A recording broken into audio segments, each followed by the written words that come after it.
Hello, this is the I don't know what I'm talking about podcast on the I don't know channel, and today is Detroit Pistons versus Cleveland Cavaliers, Game 4 edition. I haven't been posting to the channel that much lately. I've been busy, but I'm gonna try to post more consistently, and hopefully we'll see how it goes. I'm gonna try to react to some NBA games. Today, the four topics that I'll go over are the Detroit Pistons, Caris LeVert, Donovan Mitchell, and James Harden. So to start off with the Detroit Pistons, I haven't really watched a lot of NBA games this year at all. I watched mostly college. I watched all the teams before the tournament and a few others, and or some others, and so I'm kind of going into these playoffs, almost halfway through, or more than halfway through, one of those three, and I'm not that familiar with these teams, honestly. So, I just try to focus on one team, because usually when I watch games, I just try to focus on one team. So I just focus on the Pistons. So that's what I'm going to talk about, the Pistons. Focus on them for the most part of this podcast, even though they lost. And Cleveland really had control of that game. At the end, Cleveland put in their backups and Detroit put in their backups, and Detroit's backups were doing really good with pressing and pressuring the ball and getting steals and stuff. And then even when the starters came back in for Cleveland, they were doing some of the same stuff, and they played really good. Marcus Sasser, Ron Holland, Javonte Green, I think it was Paul Reed and Dennis Jenkins at the end. They did really good.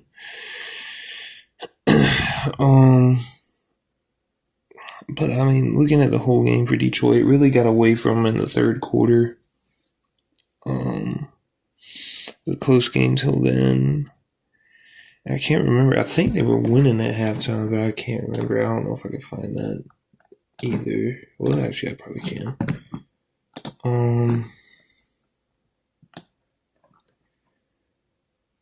Yeah, halftime they were winning by 4. And then third quarter got away from the Cavs, went on a run right at the start of the half. So took control and never really let up. Kind of almost blew it at the end, but not really. But yeah, I think there's a lot of things about Detroit. I haven't really watched them since last year, and I will say they've improved a lot from last year. I think Jalen Duren's improved a lot from last year. He's put on a lot of weight, a lot of size, good weight, and become more of an offensive threat, become a more physical player. I think Dennis Jenkins, he can do some things in the half court, but even if he's not doing things in the half court, he's still pushing the pace, speeding up the offense, and it changes the game when he's out there. I don't think Caris LeVert was on the team last year. I want to say he was on the Cavs, and he played great. He was a great addition.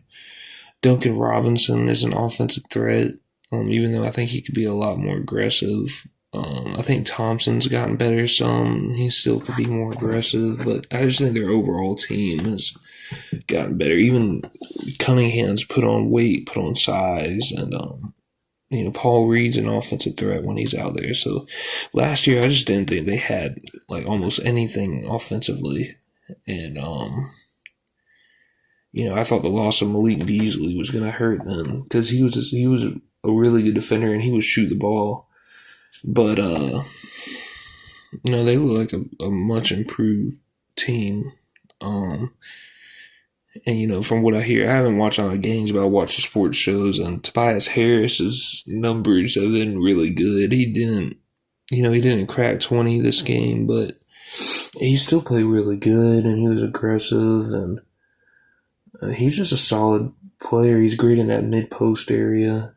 Um, so I'm glad they're using him more because I thought he was a good player last year when I watched them play. I think barely in the regular season, like one game, and then I saw some of those games against the Knicks in that series, or at least parts of them. But Detroit had a lot of turnovers. They finished with 18. Cleveland finished with 13. But it seemed like Detroit got a lot of them early in the game, and when the game still mattered, and they kind of didn't get as many when the game was out of hand. So I think it could even be worse than that 18 turnover stat. They had problems taking care of the ball, and I mean, Cade had 5, but to me, Cade wasn't the worst at taking care of the ball. It honestly was probably Jalen Duren with 4. I mean, Jalen Duren was not in as many minutes as Cade, and Cade had the ball a lot. But Cade had problems with turnovers. He had problems with pressure and traps, doubles a little bit, stuff like that. But the majority of their turnover problems, to me, are guys not wanting to be aggressive, guys not wanting to score. I think Tobias Harris looks to score. I think Jalen Duren has a lot of problems, especially when he gets the ball in that high post attacking down, and it's a 1-on-2 situation or whatever with one defender and him and a guy in the dunker spot or something like that. He hesitates on whether to drive all the way to the basket or give that pass up. That was happening all the time. There were so many 2-on-1 situations that the Pistons, within the half court, that the Pistons were making passes that were getting deflected, and instead of taking that little floater or getting all the way to the basket, they had a lot of trouble. They tried to fit a lot of passes in the tight windows, and Duncan Robinson would do that too. He'd get down in there, it'd be a 2-on-1 situation, and he wouldn't make good decisions sometimes, or he would want to kick it all the way out, which that worked sometimes. But anyways, Duncan would be hesitant, Duren would be hesitant, and also Thompson. I think it's hard when he's out there a lot because and those 3 guys are in their starting lineup. And Thompson, I think he could do more than he does, but he really doesn't do a lot offensively at all. He doesn't even try to do anything. He's just kind of out there. So I think it was really hard at the beginning of the game when you had 3 guys and who are more, I think they're more capable than what they're giving off, but they're just not aggressive. And you had that made the defense. It made it easier for the defense because you have 3 guys that are always looking to pass in a way. And Durham wasn't just not aggressive; he was also very loose with the ball. I mean, some of his ball handling was just him throwing the ball out there and going and running and getting it, rather than kind of dribbling to a place, or just some of his passes. I mean, he wasn't taking good care of the ball, honestly. I mean, 4 turnovers as a center. I know he plays on the outside, but that's not good. And he's very talented. His size and his ball handling ability, and when he gets it down low, I don't think the bigs of Cleveland can do anything with him. If they could get him more deep post ups and stuff like that, because he's super talented. And I know, like I said, I haven't been watching the games, but I'm watching the shows. I know he's been struggling this postseason. I think I saw last series at some point. He was averaging like 18 during the regular season, and it dropped to like 8 or 9 or something like that. He had 8 this game, 2 rebounds. So I don't know. He's gotta play.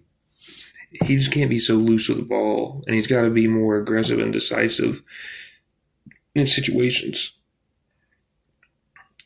And I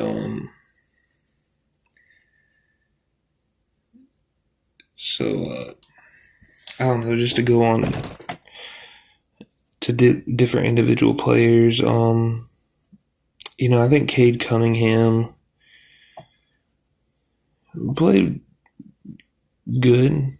I know that he probably has better stat lines than 19 and 6 and 3, shooting 43.8% from the field. But I thought he played good. He was a little loose with the ball, had 5 turnovers, but I think he hit the ball a lot.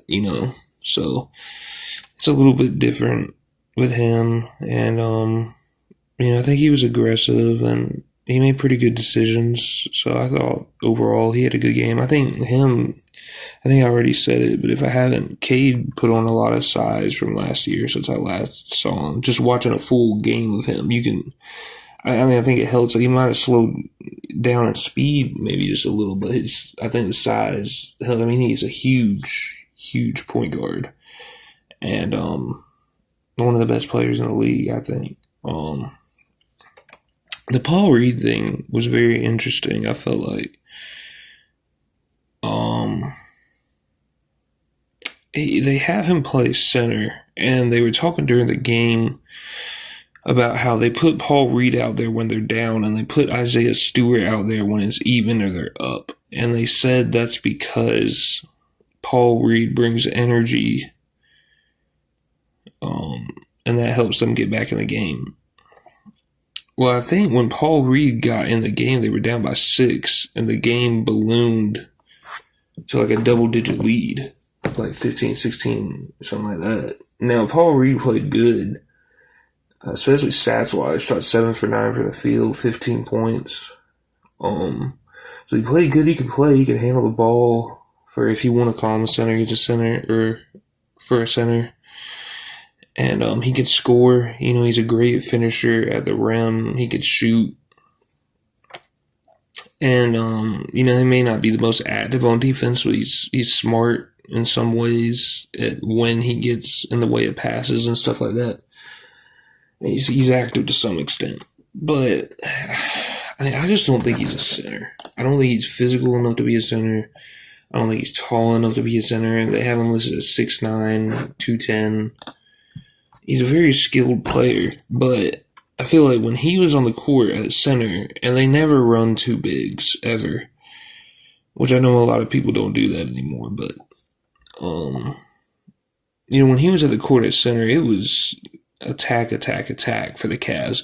And I'm not saying Jalen Duren, maybe he is, maybe I'm just unaware. I know he's supposed to be a great defensive player, but I feel like I've seen better rim protectors, but he's still a decent NBA center rim protector. He has size, he has length, he's 6'10", 250, and I don't know, he's just a way better rim protector. Like, I remember there was one play where Paul Reed was guarding Jared Allen, and they gave Jared Allen the ball down low, and Jared Allen just went right through Paul Reed's chest, one dribble. I don't even know if he dribbled. He might not have. He might have just braced up and just dunked on him like Paul Reed wasn't even there, and Paul Reed just kind of put his hands up. And Paul Reed got him back later in the game, dunked on Jared Allen off a drive. But I just think you need some level of rim protection. And I think that, I'm not saying Paul Reed was the reason that the Cavs went on that huge run. They were already starting the run before Paul Reed got in there. That's why they put Paul Reed in there, because they said Coach Bickerstaff put Paul Reed in when they're down. But I don't think that helps anything. I think he's a power forward, and he's not really physical. He's obviously a very talented, good player, really good player. But it's just hard. That's what people say about Cleveland, and I kind of agree with them. Evan Mobley and Jared Allen are physical to some extent, probably, but the lack of physicality compared to other bigs sometimes hurts them. And I don't know. I don't know about playing a 6'9" guy as your center, especially when you're now. There are lineups. There are lineups that the Pistons have where Cade Cunningham is the power forward, and it'll be like something like Dennis Jenkins, um, Caris LeVert, and Duncan Robinson or something like that, or Stuart Thompson. And it's like, I don't know how much that's really helping you. These small lineups, especially with the Pistons, where their brand is supposed to be physicality and stuff, and I think to some extent it is. I think they play good elite pressure defense. It could be better. There are times where they're a little lackadaisical, especially Tobias Harris getting blown by a little bit. But for the most part, I think they're a good defensive team, and they play hard on that end. I just don't know about the four guard thing, the small big thing. I wouldn't. This is me personally. I know this isn't the way the league is going, but I would like to see Isaiah Stewart and Jalen Duren out there sometimes. I thought Isaiah Stewart definitely deserved to play in the second half. They talk about the energy that Paul Reed brings, and I get that with his scoring, I guess, and his talent. But if we're talking about just energy, Isaiah Stewart's a way better energy guy. He plays way better on the defensive end with his ball pressure. He's more physical. He's willing to score more physically down low, better rebounder. And he's a center. Actually, I wouldn't even say he's a center, honestly. I mean, he's a little short, too. He's 6'8". He's actually shorter than Paul Reed, but he's way more physical. And you can put him at the center position. I don't know if you could. I don't know if a lot of these teams, like last series when I watched the Raptors, I know Kyler Murray Boyles. He could be an excellent power forward, and as a rookie, that looks like he can have a bright future. He's 6'7", 6'8", 6'9". He's not a center, and I don't know. I know there's analytics and everything's about threes and everything's about outside offense and stuff like that. I don't know. I'm just not buying into it. I think size, and not even size, but physicality has a lot to do with winning basketball games. I think Shea said it the other day, and I don't know. I was watching First Things First, and Kevin Wiles said that Shea kind of took a shot at the Lakers because I think it was after Game 2, and the Lakers were complaining about the refs and stuff. And Shea said in the post game, usually in basketball, the most physical team wins or whatever. But I honestly think that's just his philosophy, or his way of thinking, and that's probably something they say in the locker room all the time, because that's basketball, and that makes more sense than downsizing your team and playing this outside game and chucking up a lot of threes. And Pistons don't chuck up a lot of threes anyways. They only took 23 this game. Cavs took 41. But I don't know. I really think you're hurting, especially when you have a big like Isaiah Stewart who can guard on the perimeter, who you're really not worried about a liability. I don't know. I know it's harder on offense sometimes to create plays where, you got a guy like Isaiah Stewart and Jalen Duren. Even though Duren can really drive to the basket from the outside, I don't think he's really a shooter from out there. It's harder to design plays when your two players, most of their baskets are inside points, but there's enough space on the court. They just have one in the post, one in the dunker spot, one in the block, one on the free throw line. I mean, they can even go out to the 3-point line. I mean, there's stuff you could do, in my opinion. And more teams are doing it. So, more teams are able to get two physical bigs out there. I think then more recently it's picking back up.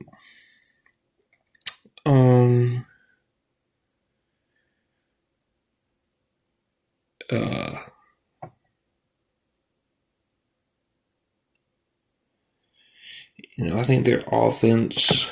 I think there's times where they get a lot of movement and they look like an elite offense or a good offense, but there's a lot of times where it's just one screen and Cade gets to the basket, or there's a lot of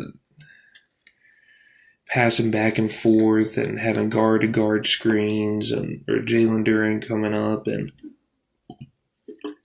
I think they could get more movement. It's definitely not a terrible offense. They get enough movement where it's not a terrible offense, and there's if they attack pretty early on the shot clock, which I think over the course of the game is good, because you just don't want a lot of standing around.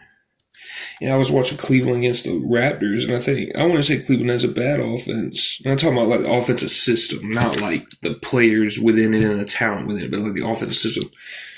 I think Cleveland could speed up their offense some, honestly. It's not a bad offense, but there's a lot of James Harden standing around, stuff like that. But yeah, I think the Pistons could speed up their offense, get some more movement, but it's definitely not bad. So my second topic, and I wanted to leave a whole topic. I know I talked about the Pistons, I talked about a lot of players, but I want to talk about Caris LeVert, because I thought Caris LeVert made a real difference in this game. Like I said at the beginning, you had Jalen Duren, Duncan Robinson, and Oscar Thompson. I don't know if I'm saying his name correctly, right? But they're real hesitant, I feel like. And you needed some people in there that were going to be aggressive making a play. And Caris LeVert and Paul Reed did that. And to some extent, Dennis Jenkins kind of, even though he's really not at least from this game, I know he's been putting up big numbers, but to me, this game, he looked more like a transition player than a half-court player. The way he got by people wasn't to the level of being a consistent elite half-court player, like his numbers would have said. Isaiah Stewart's not really a scorer. So, Caris LeVert, and I think Duncan Robinson could possibly have a bigger offensive impact than Caris LeVert. Jalen Duren definitely could, but Caris LeVert is willing to go in and take the shots and be aggressive and get to the basket and make good plays, rather. And it was just a mindset, I think. He was just out there looking. As soon as he got in, I think 2 shots went up immediately. He was just getting penetration. He was getting good mid-range shots. He was aggressive, and they really needed that, because when it was just Tobias Harris and Cade Cunningham on the floor looking for shots, it just made them so much easier to guard, because the other people were just passing, and you could kind of play off of them a little bit and play the passing lanes and get steals, and so I think Caris LeVert, when he came in, he got them the lead early in the game, and I was very, very impressed with how he played. I remember a long time ago, I think Bill Simmons, said he was herky-jerky, and he is. And he's not the greatest player in the world, but, he could score. He could get by people. He could score in the mid-range. He can get by people. He'll pass. He'll get the ball out and pass. He plays hard. He'll attack the offensive glass sometimes. He's a great defender. From what I saw this game, he's a great defender. Excellent ball pressure. And, he really helped keep them in the game. And kept them ahead for a while, and then the second half got to be too much. And I just wanted to look at 2 players from Cleveland. First one, Donovan Mitchell. Like I said, I was more focusing on the Pistons, because especially when I haven't seen a team before, I'd like to watch them and just them for a whole game or a majority of the game or whatever. And so I wasn't focusing on Cleveland as much. But Donovan Mitchell had a great second half. First half, he was very passive. I think he only had 4 points. And,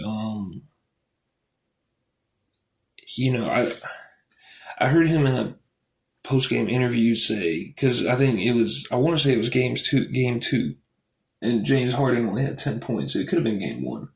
And he was like, we got to figure out how to get James Harden more involved. And I think this game, he was giving the ball to James a lot at the beginning. For the first half, James Harden really controlled most of that offense. He was getting the ball most of the time. And Donovan Mitchell came out of it with 4 points just by not being aggressive. But that second half, it totally flipped. And Donovan Mitchell was looking for the ball all the time, and he did a lot of. I think his first bucket coming in for the second half was off of a cut.